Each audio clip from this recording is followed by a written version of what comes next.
So hello students, welcome back to VR academy. आज हम discuss करेंगे एचपी टेट मेडिकल का जो एग्ज़ाम हुआ है उसकी बायोलॉजी का जो पोर्शन था उसकी आंसर की। ठीक है।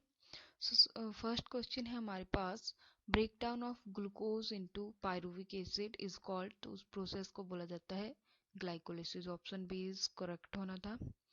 फिर आरक्यू पूछा गया है, रेस्पिरेटरी कोसेंट जो आपके फैट्स के केस में कितना होता है। It is less than 1। ठीक है, कितना होता है हमारे पास 0.7। अगर प्रोटीन्स का पूछा होता तो 0.8 होना था, लेकिन यहाँ पर एग्जैक्ट नहीं पूछा था, सिर्फ ये बोला था कि मोर देन 1 होगा, इक्वल टू 1 होगा, लेस देन 1 होगा या इक्वल टू 0। तो ए ऑप्शन करेक्ट होना है उसमें। फिर है which hormone promote the petiole elongation in deep water rice plant. तो इथाइलिन है वो हार्मोन। नेक्स्ट क्वेश्चन है कि इनमें से ज्यूट्राइन का स्ट्रक्चर कौन सा है। तो ऑप्शन बी इज करेक्ट। ठीक है, इसमें कैटायन और एनायन दोनों होते हैं, अमोनियम आयन और carboxylate ion. Enzyme that catalyses the linking together of compound. ठीक है, दो कंपाउंड है, उनकी ज्वाइनिंग या लिंकिंग हो रही है, वो किस एंजाइम की वजह से होगी। जैसे आपने देखा था लैगिंग स्ट्रैंड में जो ओकाजाकी फ्रैगमेंट थे वो कनेक्ट हो रहे थे, तो किस एंजाइम के थ्रू हो रहे थे, लाइगेज। ठीक है, तो ऑप्शन डी करेक्ट है, लाइगेजेस हेल्प करते हैं ज्वाइनिंग या लिंकिंग में। फिर है रेप्लिकेशन डीएनए की किस फेज में होती है, वो होती है एस फेज के दौरान। Option B is correct. Mycorrhiza कहाँ देखे जाते हैं, ये होती है माइकोराइजा होता क्या है बेसिकली, आपके जो फंगस होते हैं फंगल की association with roots of higher plant. तो ऑप्शन डी सी करेक्ट है, पाइनस के साथ एसोसिएशन मोस्टली देखी जाती है माइकोराइजा के केस में। राइबोसोमल आरएनए, आरआरएनए जो है उसकी सिंथेसिस की साइट कौन सी है, तो nucleolus. B option is correct. Next question है, how many types of amino acids are present in proteins. तो प्रोटीन में हमारे पास देखने को मिलते हैं 20 टाइप के अमाइनो एसिड्स। फिर है इनमें से कौन सी ऑटोसोमल लिंक्ड रिसेसिव ट्रेट या डिजीज है। ठीक है, सो अगर देखा जाए तो option B sickle cell anaemia autosomal recessive एक डिसऑर्डर होता है। ठीक है, हीमोफीलिया की बात करें वो ऑटोसोमल डोमिनेंट का होता है, और कलर ब्लाइंडनेस की बात करें तो सेक्स लिंक्ड रिसेसिव डिसऑर्डर होता है ये। और डाउन सिंड्रोम तो ट्राइसोमी ऑफ 21st क्रोमोसोम होती है। तो यहाँ पर ऑटोसोमल लिंक्ड रिसेसिव ट्रेट पूछा गया था, तो इसका आंसर सिकल सेल एनीमिया ही होगा। फिर है हैप्लॉइड कंटेंट जो ह्यूमन डीएनए का है उसमें कितने बेस पेयर देखने को मिलते हैं। तो 3.3 इंटू 10⁻⁹ बेस पेयर। फिर है सेंट्रल डोगमा किसने प्रपोज किया था, तो फ्रांसिस क्रिक जी ने दिया है central dogma. So option C is correct. Synaptonemal complex is form during which stage of meiosis 1। तो सिनेप्टोनीमल कॉम्प्लेक्स का ऑप्शन सी जाइगोटिन फेज होना था। फिर अगर देखा जाए नेक्स्ट क्वेश्चन है, which of the most abundant plant pigment in the world. तो chlorophyll a is the most abundant क्योंकि ये यूनिवर्सल पिगमेंट होता है। फर्स्ट कार्बन डाइऑक्साइड जो कंपाउंड बनता है, ठीक है, फिक्सेशन के दौरान कार्बन डाइऑक्साइड की ड्यूरिंग केल्विन साइकिल, वो कौन सा है। तो C3 साइकिल याद कीजिए, उसमें PGA, ठीक है, फॉस्फोग्लिसरिक एसिड बन रहा था हमारे पास। So option B is correct. फिर which codon has dual function. तो AUG के पास डुअल फंक्शन होते हैं, कैसे, क्योंकि एक तो ये मैथियोनिन को कोड कर रहा है और दूसरा ये इनिशिएटर कोडोन होता है, यानी स्टार्ट कोडोन की तरह भी एक्ट करता है। नेक्स्ट क्वेश्चन है कि ह्यूमन जीनोम प्रोजेक्ट कब कंप्लीट हुआ था। तो 2003 में कंप्लीट हुआ था। स्टार्ट कब हुआ था ये, 1990 में। 1990 से 2003 तक, यानी 13 साल तक ये प्रोजेक्ट चला था, human genome project. Typical nucleosome contain how many base pair of DNA helix.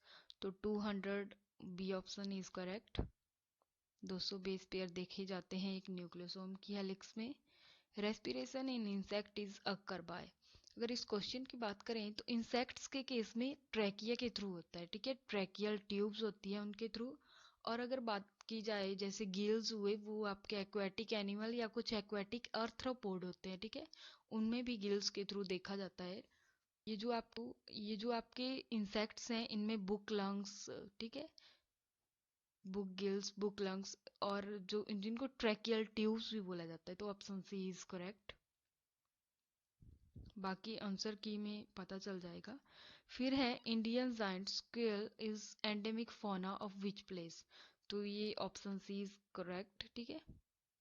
पाचमरी biosphere reserve में ये जायंट स्क्वेल देखने को मिलती है, जो एंडेमिक है, एंडेमिक मीन्स उसी रीजन में पाई जाती है। फिर नेक्स्ट क्वेश्चन है, in human each testis has about 250 compartments, तो इन कंपार्टमेंट्स को क्या बोला जाता है? ये तो एग्जैक्ट एनसीईआरटी से ऐसे ही लाइन उठा दी गई है, तो option D is correct. Testicular lobules बोला जाता है, और इन लोब्यूल्स के पास, हर एक लोब्यूल्स के पास 2 से 3 सेमिनिफेरस ट्यूबुल देखे जाते हैं। तो ये जो कंपार्टमेंट्स हैं, करीब 250 कंपार्टमेंट्स जो टेस्टिस में देखे जाते हैं, उनको टेस्टिकुलर लोब्यूल्स बोला जाता है। Option D is correct. Next question है, husk of coconut is made up of, जो कोकोनट की हस्क या कोकोनट का बाहरी छिलका होता है ना, वो किस चीज का बना होता है?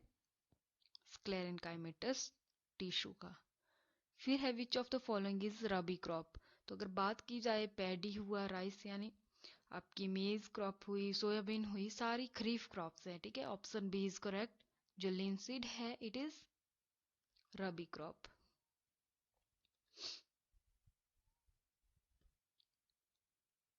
फिर है wilting of leaves is caused by which hormone, तो स्ट्रेस हार्मोन एब्सिसिक एसिड को ही बोला जाता है, उसी से विल्टिंग कॉज होती है। Which of the following sea animal does not have do not have gills for respiration, तो ये बोला गया है, जैसे फिश ऑप्शन में है, व्हेल है, प्रॉन है, या शार्क है, ठीक है। इनमें से कौन सा ऐसा एक्वाटिक एनिमल है जो गिल्स के थ्रू रेस्पायर नहीं करता है? तो वो ऑप्शन बी व्हेल हो जाना था, क्योंकि व्हेल एंड डॉल्फिन है तो सी एनिमल, लेकिन ये मैमल्स के अंडर आते हैं, ठीक है। ये गिल्स के थ्रू रेस्पायर नहीं करते हैं। फिर bile juice helps in digestion of, so bile liver secrete करते हैं, इमल्सिफिकेशन ऑफ फैट्स यानी फैट्स की डाइजेशन में ही हेल्प करते हैं, ये option C is correct. Human body does not can not digest, तो ह्यूमन बॉडी सेलुलोज को डाइजेस्ट नहीं कर पाती है, ठीक है। Citrus canker disease is caused by, तो ये बैक्टीरियल डिजीज है, ज़ैंथोमोनास सिट्राई के द्वारा होती है। Golgi apparatus involve in formation of, किसकी फॉर्मेशन में गोल्जी एपरेटस हेल्प करते हैं? तो लाइसोसोम जो होते हैं वो गोल्जी एपरेटस से डेराइव होते हैं। Flexibility in plant is due to presence of collenchymatous tissue help करता है प्लांट को सपोर्ट, स्ट्रेंथ और फ्लेक्सिबिलिटी प्रोवाइड करवाने के लिए। फिर नेक्स्ट है कि सेंट्रल ड्रग रिसर्च इंस्टीट्यूट यानी CDRI कहाँ लोकेटेड है? बहुत बार डिस्कस किया था हमने, लखनऊ में है ये प्रेजेंट। फिर है which of the following is copper releasing intra uterine device, तो कॉपर रिलीजिंग में हमने जब एग्जांपल पढ़े थे तो वो था कॉपर टी, कॉपर 7 और मल्टीलोड 375, ठीक है। LNG की बात करें तो ये हार्मोनल टाइप की इंट्रा यूटेराइन डिवाइस होते हैं। फिर how many chromosome are present in female honey bee में अगर देखा जाए तो 32 क्रोमोसोम देखने को मिलते हैं, क्योंकि हनी बी के केस में जो फीमेल है वो फर्टिलाइज्ड एग से बनती है, और मेल की बात करें वो अनफर्टिलाइज्ड एग से बनती है। अगर मेल पूछा होता तो 16 हो जाना था, लेकिन फीमेल पूछा है जो फर्टिलाइज्ड एग से बनती है, तो 32 chromosome are present in female body. Cell wall of diatoms, तो डायटमस अर्थ जो होती है उसमें भी सिलिका प्रेजेंट होता है, तो डायटम्स की सेल वॉल सिलिका की बनी हुई होती है। फिर डाइकैरियोन मीन्स, डाइकैरियोन यानी 2 न्यूक्लियाई, एक सेल के अंदर 2 न्यूक्लियाई, जैसे आपके पास ये एक सेल है, उसके पास अंदर 2 न्यूक्लियाई है। सो इसमें आप कंफ्यूज हो सकते थे कि ऑप्शन सी में न्यूक्लियस बोला गया है, ऑप्शन ए में न्यूक्लियाई, तो ये कॉमन सी बात है। सिंगुलर प्लूरल का जो कॉन्सेप्ट है, यानी 2 न्यूक्लियाई पर cell. The dominant phase in the life cycle of bryophyte के केस में डोमिनेंट फेज या मेन प्लांट बॉडी गैमेटोफाइट ही होती है। नेक्स्ट क्वेश्चन है कि कॉर्पस ल्यूटियम क्या सीक्रेट करता है, तो प्रोजेस्टेरोन हार्मोन को कॉर्पस ल्यूटियम सीक्रेट करता है। नेक्स्ट है which hormone cause the strong uterine contraction during parturition, यानी during the time of birth of a child, ठीक है। तो जो ऑक्सीटोसिन हार्मोन है वो हेल्प करता है यूटेराइन कॉन्ट्रैक्शन में, तो option C is correct answer. फिर फैमिली प्लानिंग जो प्रोग्राम है वो इंडिया में कब इनिशिएट हुआ था? 1951, option C is correct. Plant with green and tender stem, ठीक है, यानी हरे और कोमल तने वाले पौधे क्या कहलाते हैं? ये तो बेसिक आपके जो लोअर क्लासेस होती है 6 7 की एनसीईआरटी से ही उठाया गया है, हर्ब्स बोला जाता है उनको। Which plants has buds in their leaf margin, तो ये वैसे तो आपने देखा होगा कि जो ब्रायोफाइलम होते हैं लीव्स के थ्रू मतलब रिप्रोड्यूस करते हैं, नए प्लांट की फॉर्मेशन करते हैं, तो ये वही कॉन्सेप्ट है, थोड़ा घुमाया हुआ है कि प्लांट के लीफ के सरफेस पे बर्ड्स पाए जाते हैं, यानी लीफ बर्ड्स के थ्रू, उन बर्ड्स के थ्रू नया प्लांट फिर बनेगा, तो ब्रायोफाइलम करेक्ट होना था, option C. Which of the following plant produce unisexual flower, तो इसका आंसर डी होगा, कुकुम्बर, ठीक है। अगर बात करें पिटूनिया की, ठीक है, रोज की और मस्टर्ड की, तो इनमें बाइसेक्सुअल फ्लावर देखने को मिलते हैं, लेकिन कुकुम्बर हुआ, मेज हुआ, पपाया हुआ, ठीक है, इनमें यूनिसेक्सुअल फ्लावर देखने को मिलते हैं। फिर नेक्स्ट है who coined the term protoplasm, तो option D is correct, Purkinje ने कॉइन की है। लिगामेंट कनेक्ट, लिगामेंट किसको कनेक्ट करता है? बोन टू बोन, ठीक है, दो बोन्स के बीच में कनेक्शन लिगामेंट्स के थ्रू होता है, और बोन टू मसल पूछा होता तो टेंडन होना था, ठीक है, option B is correct.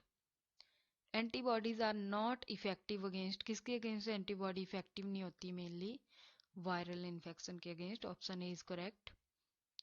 The technique of DNA fingerprinting was initially developed by, तो Alec Jeffreys, option A is correct.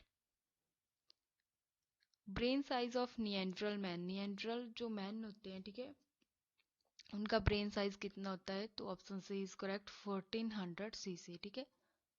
फिर एनार्बिक जो ब्रेक डाउन हो जाता है पायरुवेट का कई बार, ठीक है, ह्यूमन मसल्स में, जब हम कई बार बहुत ज़्यादा एक्सरसाइज कर लेते हैं, ये तो फेवरेट क्वेश्चन है एचपी टेट, हर बार इसको रिपीट कर रहा है, ठीक है, तो एन एरोबिकली जब पायरुवेट का ब्रेकडाउन होगा तो क्या बनता है हमारे पास? तो option B is correct, lactic acid बनता है। वर्ल्ड वाटर डे कब सेलिब्रेट किया जाता है? 22 मार्च, 22 मार्च को विश्व जल दिवस मनाया जाता है, ठीक है। फिर है how much area in is under forest cover in India, तो इंडिया में फॉरेस्ट कवर में कितना एरिया आता है? तो ऑप्शन ए हो जाएगा इसका, 21.7 समथिंग होता है वो, ठीक है, 21%। Leaves of which plants are used for storing foods grain at home, ठीक है, तो आपने देखा होगा कि घरों में जब भी आप चावल वगैरह रखते हो या कुछ भी, ठीक है, तो या तो माचिस की तिलियां डालते हुए देखा होगा, या नीम के पत्ते, ठीक है, तो नीम प्लांट के जो भी लीव्स हैं उनको यूज किया जाता है फूड ग्रेन को स्टोर करने के लिए। फिर बोला है which of the following is not, not पूछा था, ठीक है, इनमें से कौन सा नहीं है कम्युनिकेबल डिजीज, तो कैंसर नहीं होता है, ठीक है, यानी एक पर्सन से दूसरे में ऐसे नहीं फैलता ये। फिर इनमें से कौन सी एंटीबॉडी है जो एलर्जी के अगेंस्ट यूज की जाती है? तो एलर्जी के अगेंस्ट आईजीई होती है, ठीक है, अगर प्लेजेंटा के थ्रू पास बोला होता तो आईजीजी होना था, और कोलेस्ट्रॉल मदर मिल्क में आईजीए देखने को मिलती है। फिर है butyric acid is produced by, butyric acid clostridium butylicum के द्वारा प्रोड्यूस होती है। फिर है the disease cirrhosis damage, cirrhosis किसको डैमेज करती है? तो ये अल्कोहलिक पर्सन के लीवर को, ठीक है। The book gate of animal is written by, तो ये एरिस्टोटल के द्वारा लिखी गई थी, ऑप्शन सी इज करेक्ट। फिर है causative agent of hepatitis B, तो option C is correct, virus के द्वारा होता है ये hepatitis A. Innermost wall layer of microsporangium is tapetum, ठीक है, टेपिटम में एक न्यूट्रिटिव लेयर है, उसको न्यूट्रिशन प्रोवाइड करती है। फिर है presence of starch in leaves indicate, तो अगर मान लीजिए लीव्स में स्टार्च बन गए यानी उनका फूड तैयार हो गया, तो कौन सी प्रोसेस हुई होगी? ऑप्शन बी फोटोसिंथेसिस, ठीक है। नेक्स्ट क्वेश्चन है हमारे पास, which part of the plant takes carbon dioxide from the air, ठीक है, फॉर फोटोसिंथेसिस, यानी खाना बनाने के लिए। फोटोसिंथेसिस के लिए जो कार्बन डाइऑक्साइड प्लांट लेते हैं वो कौन से पार्ट के थ्रू लेंगे, तो गैसियस एक्सचेंज स्टोमेटा के थ्रू ही होता है, ठीक है। So that's all about. I hope आपका एग्जाम अच्छा हुआ होगा। Thank you and have a nice day.